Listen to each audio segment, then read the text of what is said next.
খোল, পড়ে যাবে তো মনে হয়। Good morning friends, welcome back to my new channel Ritu's blog. আশা করি তোমরা ভীষণ ভালো আছো আর আমরাও খুব ভালো আছি। এখন বাজছে হচ্ছে 7টা আর উঠে গেছি অনেকক্ষণ। আজকে তোমাদের দাদাভাই অ্যালার্মটা বন্ধ করে আবার শুয়ে পড়েছিল। তারপর আমি হঠাৎ ঘড়িতে দেখছি 6টা 22। তখন চটপট উঠে ছেলেকে রেডি করে ওকে খাওয়ালাম, স্নান করালাম। ও সকালে স্নানটা করে যায় কারণ ফিরতে ফিরতে 2:30 হয়ে যায়। তারপর ওর টিফিন রেডি করলাম, ও স্কুলে গেল। তো এবার পুজোর ফুল টুল তুলবো, রান্নার কাজে ঢুকে পড়তে হবে কারণ তোমাদের দাদাভাই 8:30টার মধ্যেই খাবার টাবার প্যাক করে নিয়ে চলে যায়। তো চলো আমি সারাদিন কি কি করছি তোমাদের সাথে সবটা শেয়ার করব, সাথে থাকো।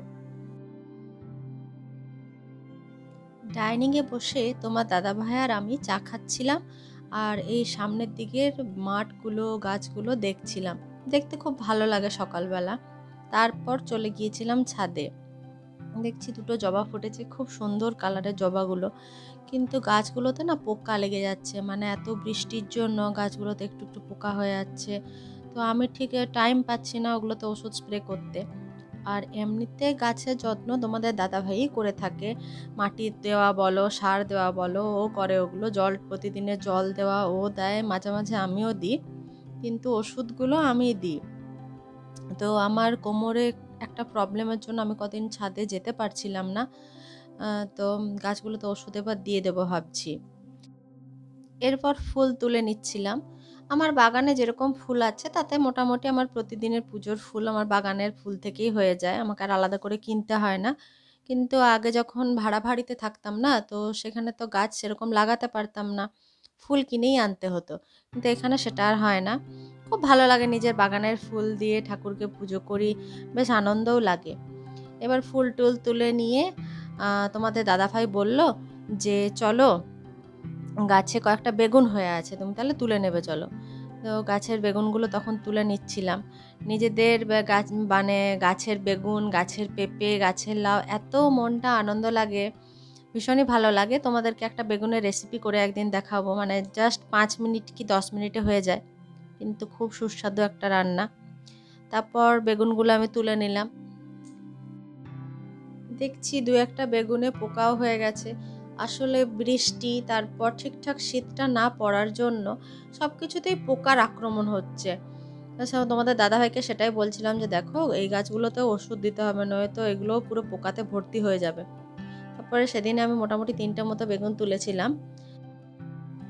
একটা লাউ না একদম মাটিতে নেমে গেছিল, আর আমাদের গাছের লাউগুলো গোল নয়, লম্বা প্রজাতির। তো মাটিতে লেগে গেলে তলাটা পচে যাবে, সেজন্য আমাদের দাদাভাইকে বউ দেখেনি, সেজন্য তোমাদের দাদাভাইকে বললাম যে দেখো লাউটা তুলে দাও, নয়তো নিচটা তো পচে যাবে। তো লাউটা মাচার উপরে তখন তুলে দিচ্ছিল, আর আমাকে বলছিল রোজ তোমার এই লাউ পেঁপে এইসব করে আমার অফিসের ভীষণ দেরি হয়ে যায়। কিন্তু সেরকম না, ও ভালোবাসে এই কাজগুলো।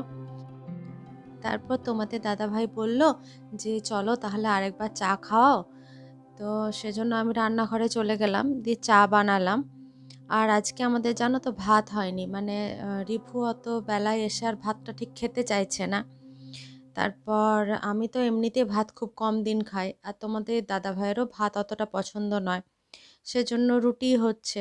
এই দেখো চা নিয়ে বসে পড়েছি দুজনে, আর রান্নাঘরে দিদি আর আমি দুজনে মিলে রুটিটা করে নিচ্ছিলাম। আমি বেলে দিচ্ছিলাম আর দিদিটা সেঁকে নিচ্ছিল।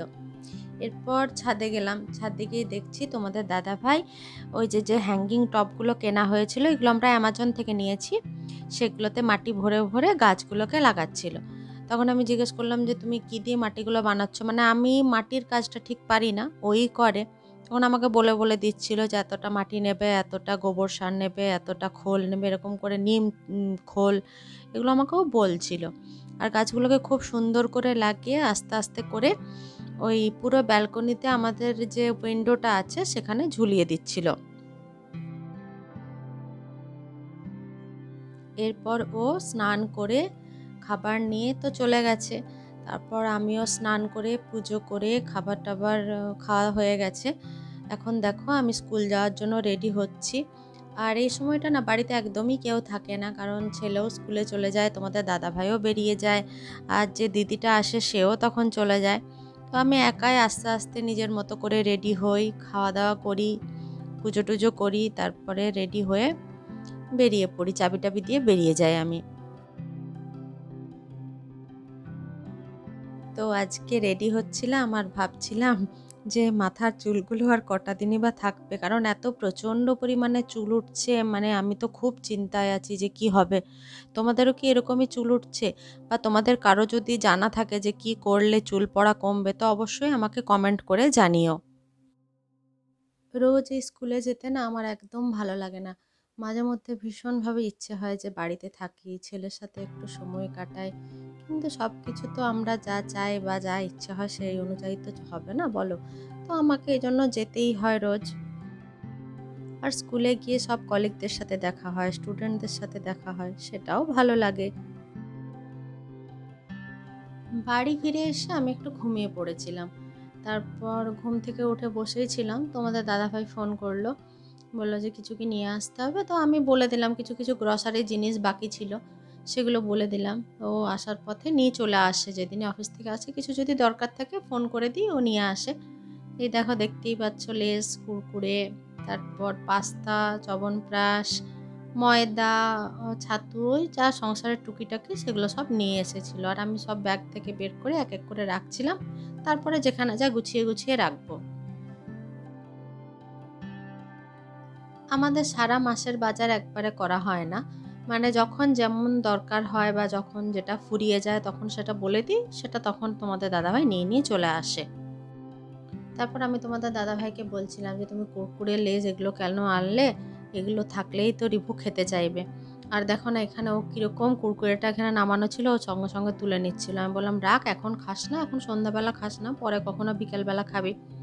তো ও বারবার করে তুলে নিচ্ছিল আর আমি বারবার করে ওর হাত থেকে ছাড়িয়ে ছাড়িয়ে রেখে দিচ্ছিলাম। রিভু যদিও এগুলো খুব বেশি খায় না, মানে ধরো 2 সপ্তাহে 1 দিন খেলো, বা কখনো হয়তো মাসে হয়তো 2 দিন খেলো, এরকমই খায়। ও খুব একটা পছন্দও করে না, বা আমরাও দিই না, কারণ ওর কদিন আগেই না গলব্লাডারে স্টোন হয়েছিল। সেজন্য ভীষণ রকম ভয় লাগে কোনো কিছু বাইরের জিনিস বা তেলে ভাজা জিনিস, এসব কুরকুরে, চিপস, আর তাছাড়া ওর ময়দার জিনিসও বারণ আছে, সেজন্য দিতে চাই না আমরা।